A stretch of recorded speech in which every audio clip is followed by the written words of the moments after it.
Welcome back to Movies TV Mad. You can follow me on X, Twitter at Movies TV Mad, and on Instagram and on Threads at Movies TV Mad X. A very warm welcome to Friday's edition of the Movies TV Mad Daily.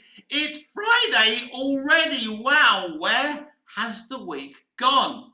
Today we're asking, what if Warner Brothers, what if WB saw the Snyderverse through? It's a very, very interesting question.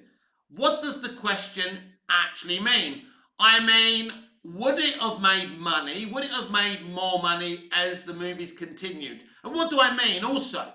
When I mean see it through, I mean see the entire vision through. Man of Steel 2, Ben Affleck's The Batman, or maybe even a trilogy that apparently they signed him up to star in and write and direct. Justice League 2, Justice League 3, you know, a Flashpoint movie. They were planning to finish this whole franchise off with a Flashpoint movie.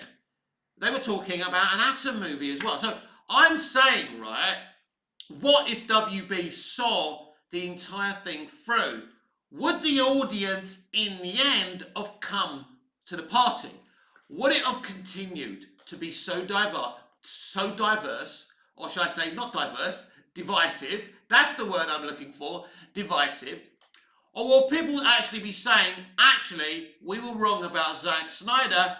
You know, looking back, he did a very, very good job.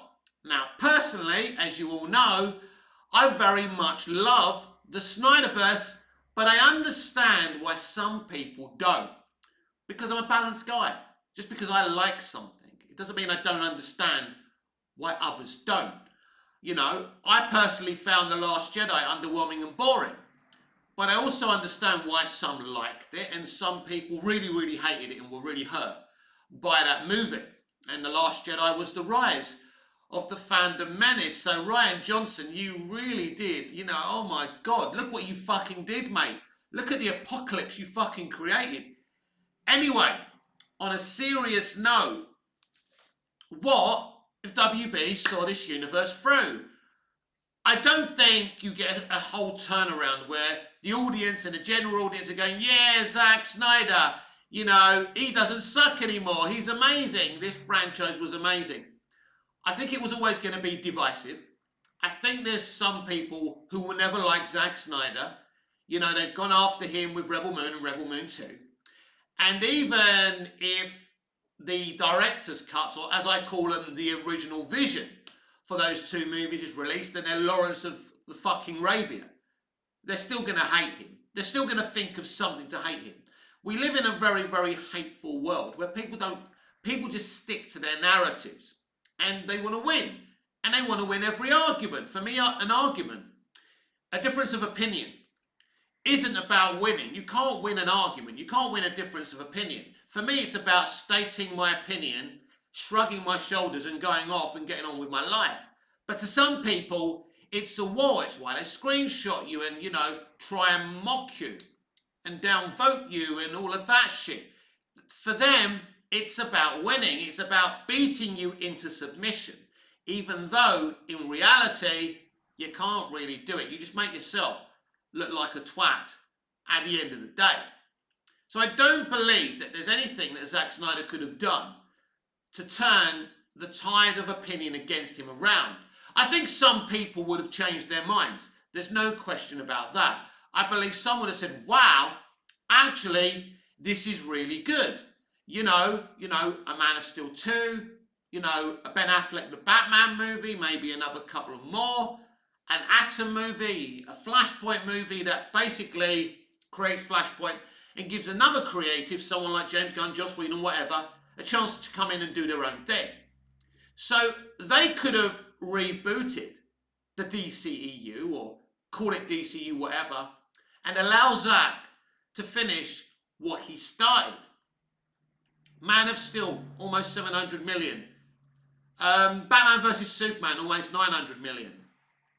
The first Suicide Squad, nearly 800 million. Wonder Woman, 800 million. So if they didn't do Justice League, right? This is what the really funny thing about the whole situation is.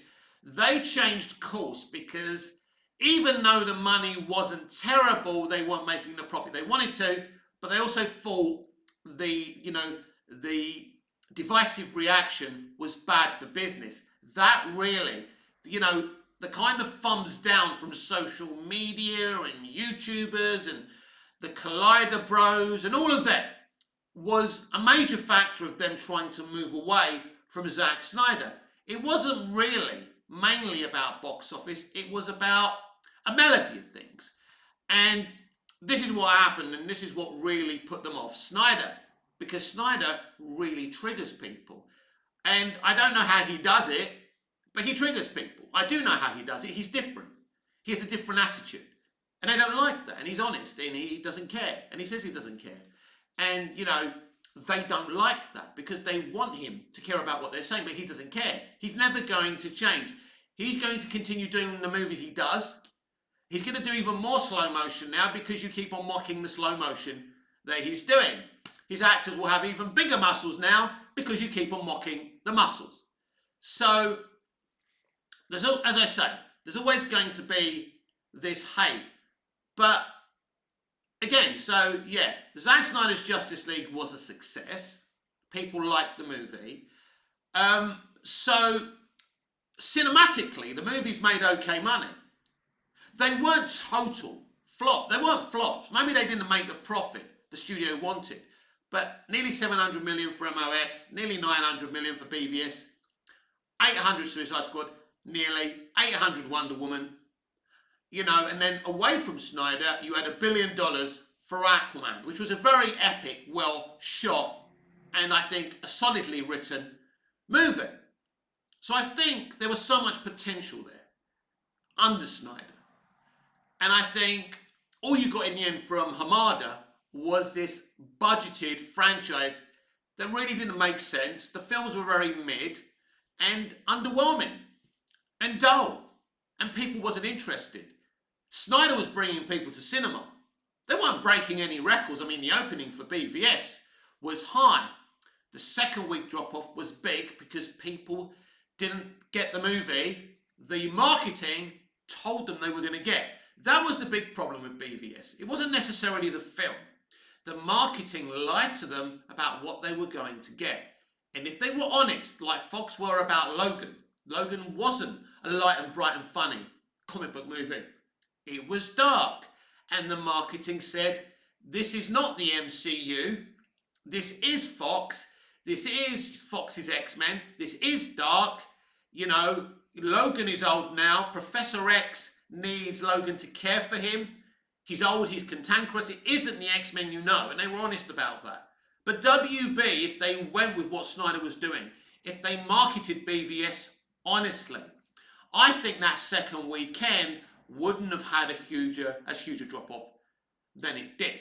But it was a divisive movie. It wasn't the movie they wanted. They didn't want Batman to kill the fans, and they felt Superman was too depressed and somber. So some people were upset, and it caused a lot of arguments and a lot of bad feeling online. But nearly 900 million, which is not enough really, if you think about the two characters that are in this movie. It's still not bad. It's not a disaster by any means, but they expected and wanted more money. They put Batman and Superman together in a film because I think they wanted to make a couple of billion. I think they kind of measured it up and thought, this is going to win. But you had a director who doesn't want to make a mainstream movie with Batman and Superman. He wants to do something a little bit else. And as I say, you've got to give credit for the balls on Zack Snyder. Because you make things your way once and people say, no mate, we don't like that. And he does it again. And the more people say they don't like it, the more he says, okay, I'm just going to carry on being myself. I like myself. I like my directing. I like the way I make movies. I'm going to continue making movies.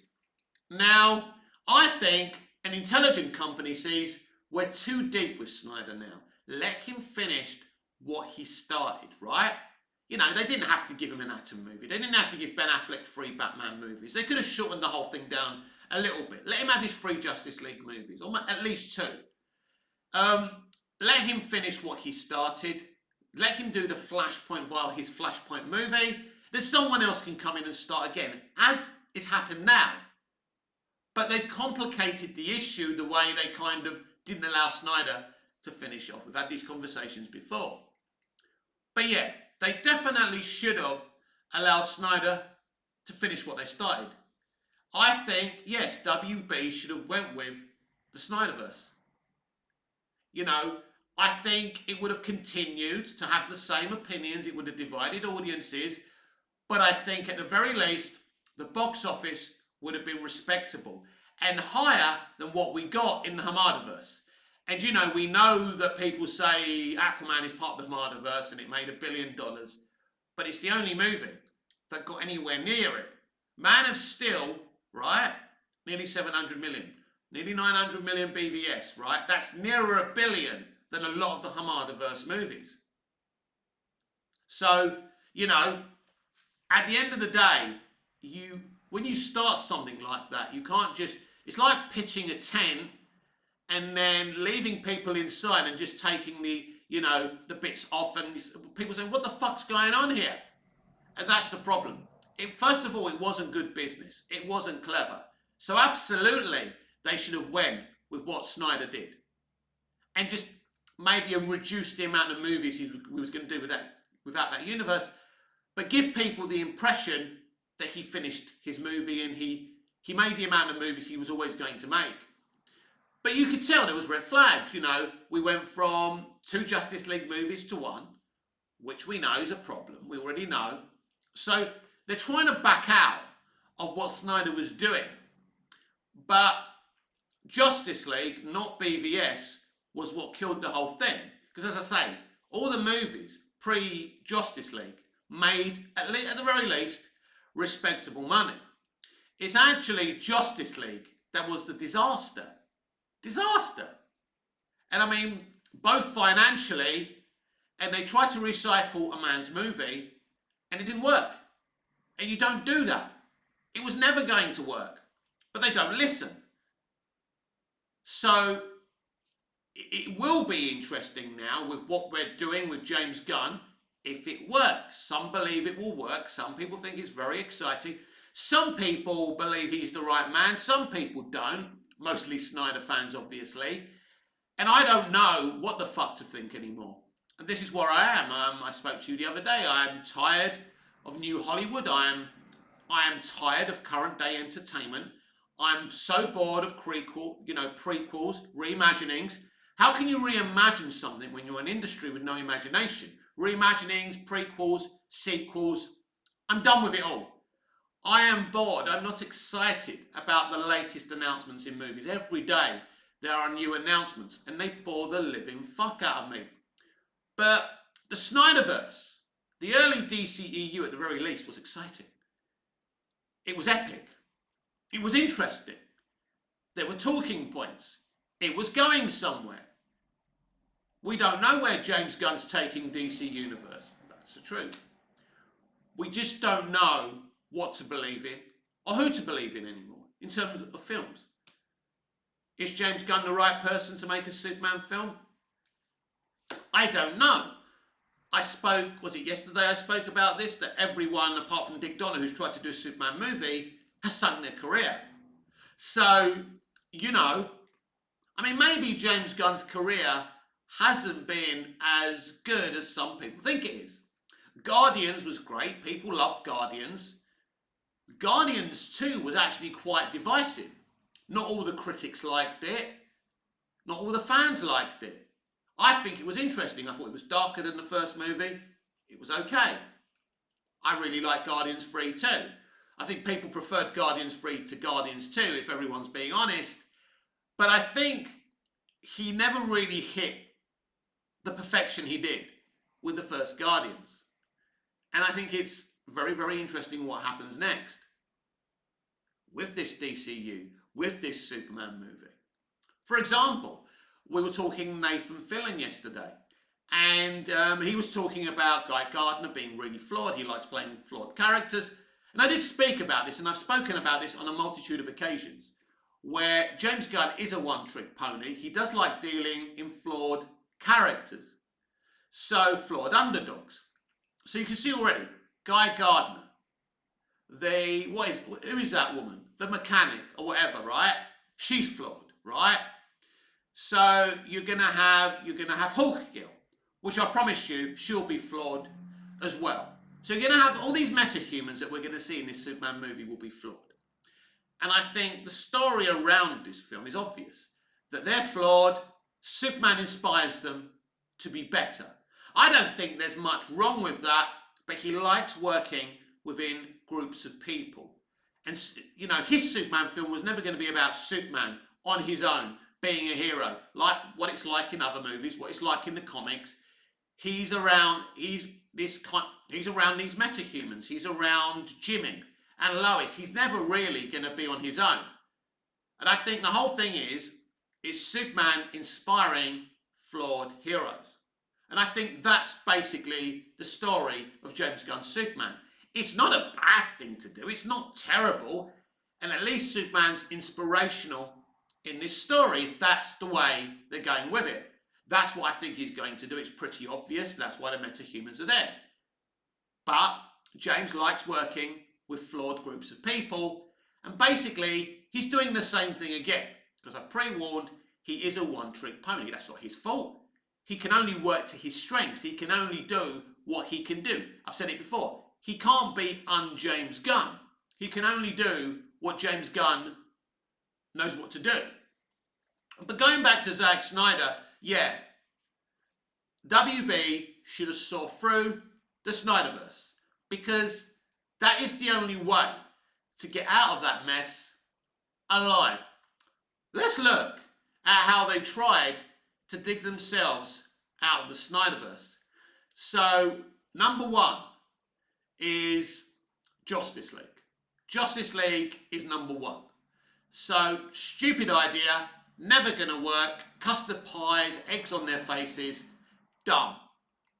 And then when that didn't work, they brought in Hamada. Actually, Johns and Berg was there. That didn't work, then they brought in Hamada to make less epic, small films that weren't arc-based, that weren't going to have phases like Fake and the MCU had. And then they came out with this big plan, which was this multiverse relaunch, multiverse reboot. It would still be the DCEU, but a Flash movie would change some things. Ben Affleck wouldn't be Batman anymore. Michael Keaton would be Batman. We would have Batgirl. We would have Supergirl instead of Superman. How dumb is that? And that was the plan. Now, Hamada didn't get to see through his plan because then Discovery bought out WB and Zaslav wanted a DC Studios and he didn't want Hamada to run it. So Hamada was out and eventually Gunn was in.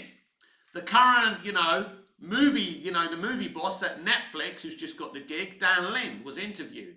I don't know what went wrong there, but Lin is a very good person in terms of, movies and understanding of entertainment. But he's also been very derogatory, if you're a Snyder fan, about Snyder. So you wouldn't have wanted him. But it's not just about Snyder. So that's the kind of thing that they've done. Now, the latest thing they've tried to do to wriggle themselves out of the Snyderverse is bringing in James Gunn, doing DC Universe.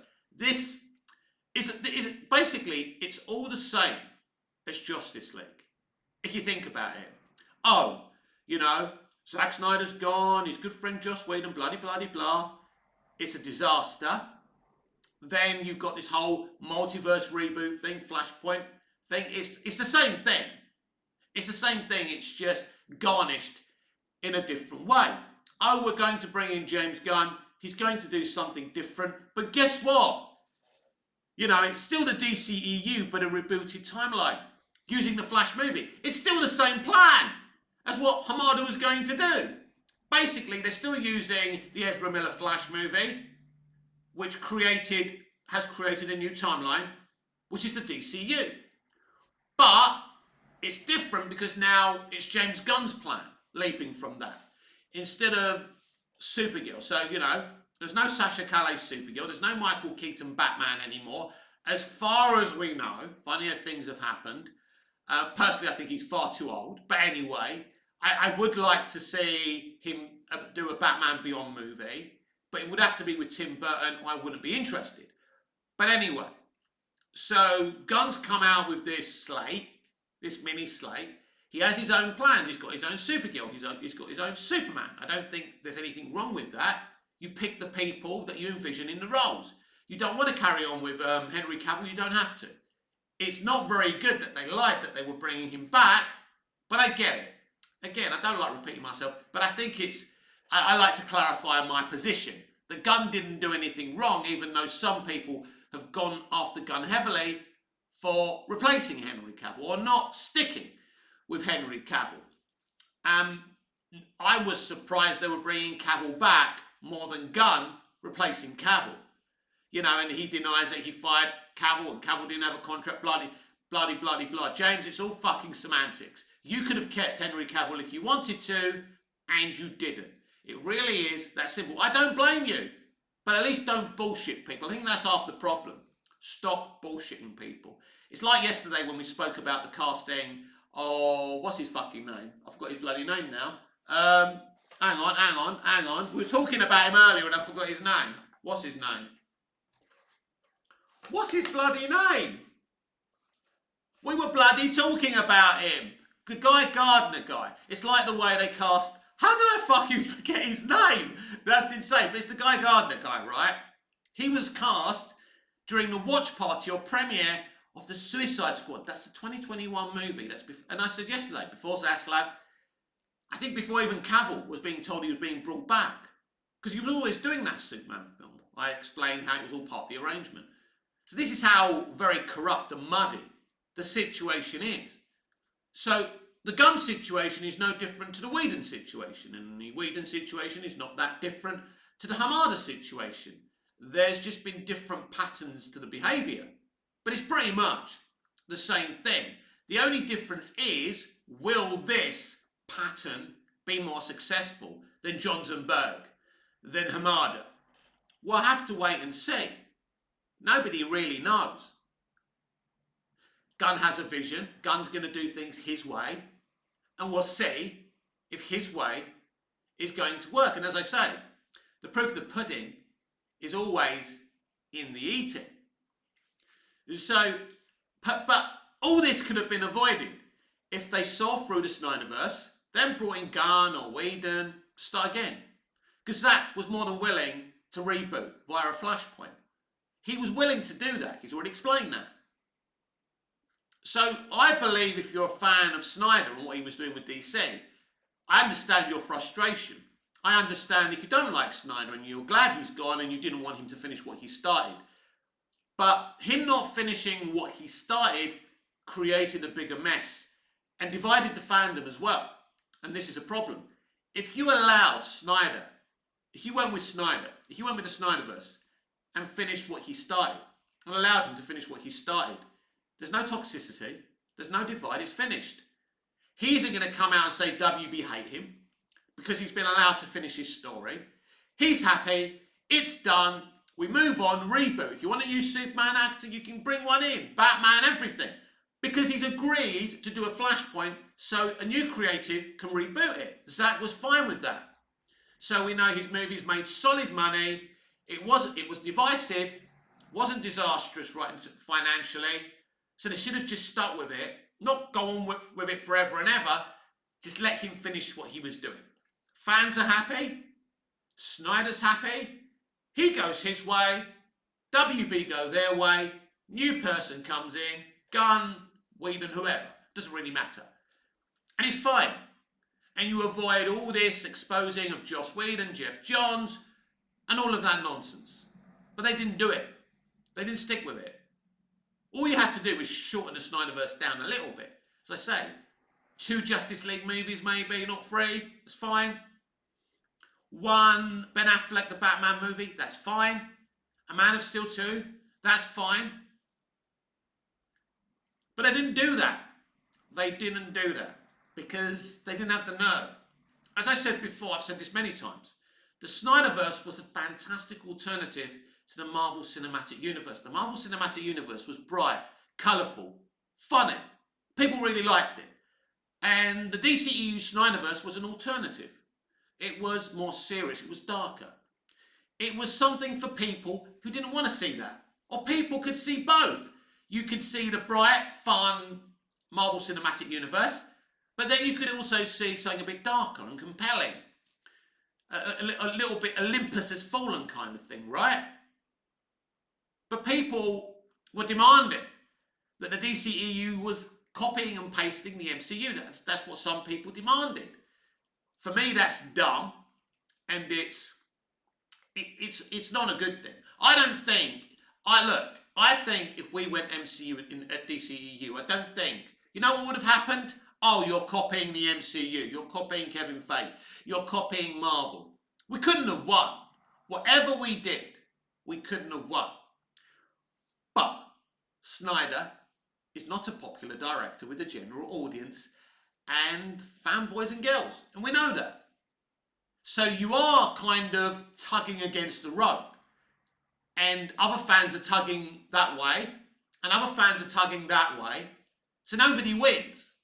So now you find yourself in another kind of refresh, and nobody knows if it's going to work. We are now kind of at the end of the comic book movie trend, which has destroyed cinema because they weren't making anything else, and they decided to start making loads of franchises that flopped. And now all the good, talented people have left entertainment in television and in film, and there's nothing there. So now we've got this universe from James Gunn, and it all kind of lives and dies on one Superman movie. A Superman movie. Nobody, whether you love Superman Returns like I do, love Man of Steel like I do, or BVS, the truth of the matter is, nothing's worked since Dick Donner's Superman 78. A lot of people love Superman 2. It's a good sequel. I like it, but nothing has really worked and unified the fans since Superman 78. That's the truth. People even had divided opinions about Superman 2. Was it getting lost in the mayhem? Was it right for Superman and Lois to have sex in the fortress? People were divided over that movie. And I think that was the story they were going to go with if Donner finished his Superman 2 anyway. But maybe Donner would have done it in a better way. We'll never know. We'll never know. But I think when you look at Lethal Weapon 2 and 3 especially, that's proof that he can handle sequels. And people go after, Lethal Weapon 4. But Lethal Weapon 4 was just a party. It was a celebration of the Lethal Weapon franchise. It was never meant to be a great movie, but I thought it was cool. Jet Li versus Mel Gibson. I thought that was fucking awesome. But anyway, Lethal Weapon 2 and 3 proved that Dick would have done a great Superman 2, 3, maybe 4 and even 5, because that's what he was talking about, him and Tom Mankiewicz. So we lost out. But since Dick Donner's Superman 78, nobody's been able to capture what he created. Yes, I do like the other Superman movies. I love them. I don't have an issue. I don't have this, authority kind of attitude. Oh, it's all about Dick Donner and the others don't know what they're doing. I get it.